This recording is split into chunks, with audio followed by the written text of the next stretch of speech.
What a year it's been in Essex Highways. Thanks to you, thanks to all the team. We've achieved so much. We're going to show you some of those things in just a second. But I'm joined by my team, Councillor Lesley Wagland and Councillor Robert Mitchell, who are part of the Essex Highways Cabinet team. And Lesley, we've done some great things, haven't we, so far? Well, my top three would start with the buddy system. We've now got access individually as county councillors to engineers who are able to sort out some of our more difficult problems. We've devolved some of our smaller schemes to an ever-increasing panel of parish councillors who are keen to get on with them. And then we've introduced an initiative under which individual councillors can get the problem footpaths and carriageways of their choice done pretty much immediately. But there's more, isn't there, Robert? Absolutely. We've introduced the Highways Highlights, so members, both of county, district and parish councils, pick up what we're doing every month. We've got some fantastic, innovative ideas about new machinery, the way that we can use recycling pothole machinery to fill the holes with the old stuff that we just dug out, and many other schemes of similar ilk. We've also looked at some fantastic new mapping systems, and we're now introducing those so that people can see exactly what stuff looks like on the map, look at the double yellow lines and things like that. So let's take a look month by month. So the start of year in January got off to a cracking start for Essex when it was revealed that we had decreased the number of potholes by 45% across 2 years. We'd bucked the national trend, Essex leading the way again, you see. And we welcomed £11 million of government money to help us look at new ways of fixing these potholes across the county. Of course, it was winter and our winter programme was in full swing with temperatures plunging to -6. And our gritters, very brave people, out at all times and in all weathers, keeping us safe, which is something we're all very grateful for.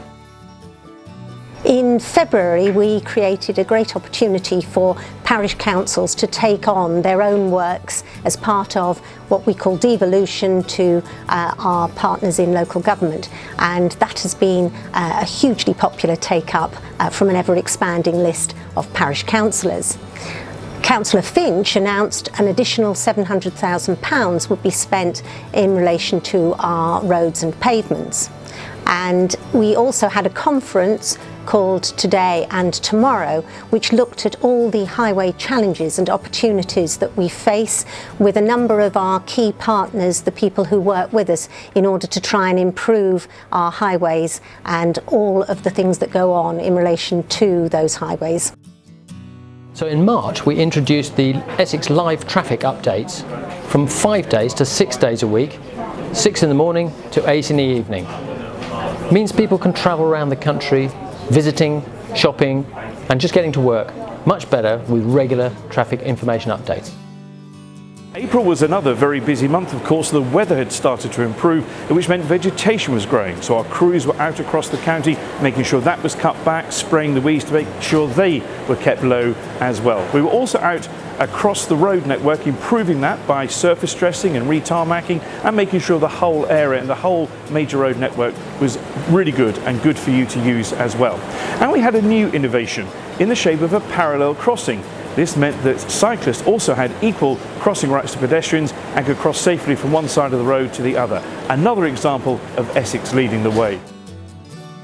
In May, just as we were wrapping up the member-led carriageway repairs and improvements works for councillors of their own choice, we moved on to tackle footways, and we are now allowing councillors to select the ones that bother them most, the pavements and the footpaths that are making their residents' lives a misery, and which we have been able to move forward with very quickly.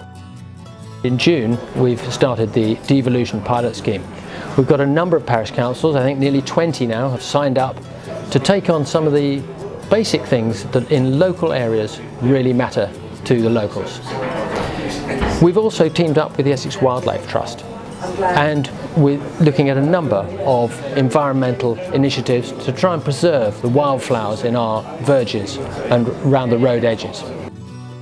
July, of course, one of those summer months where we get out and about repainting the lines. A very, very busy time, making sure we took advantage of the sunlight and also daylight, and with our crews working at weekends to repaint a lot of those faded lines. Street lights, of course, are very, very important, not just for keeping the roads lit at night time, but also we now use them for collecting data around wind and other things as well. That data is very important, especially as we go into the digital age. We have a pothole recycling machine which looks at the materials that we're using for pothole filling and tries to recycle what we've taken out in order to put the same bag. And that is going to, we hope, produce a much better environmental solution and a lot better technical solution. We're trialling this to see how it all works and what we can learn from it. We also have introduced a high-tech drain cleaning which collects the amount of silt found in roadside drains and enables us to target those areas which are worst and to give people the opportunity to have their drains operating at maximum efficiency in the worst parts of the autumn.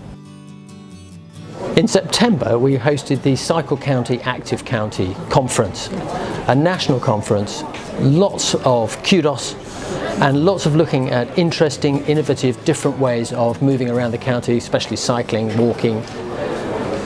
As well as that, we introduced the Road Heroes, which is a DFT project, and we used our operatives for the videos that they used for that particular scheme.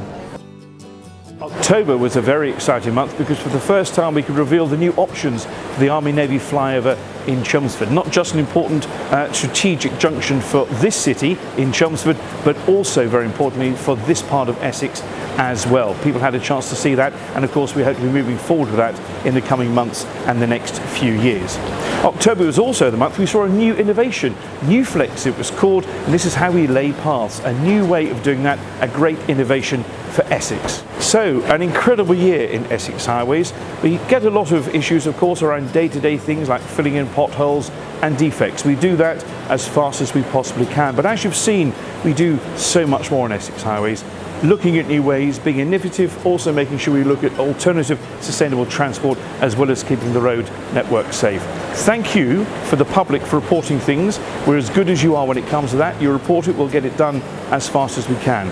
And to all the staff who work in Essex Highways as well, thank you very much for making sure you keep us safe and keep the road network safe, the cycle network safe, and also the footpath network safe as well. From all of us, a very Merry Christmas.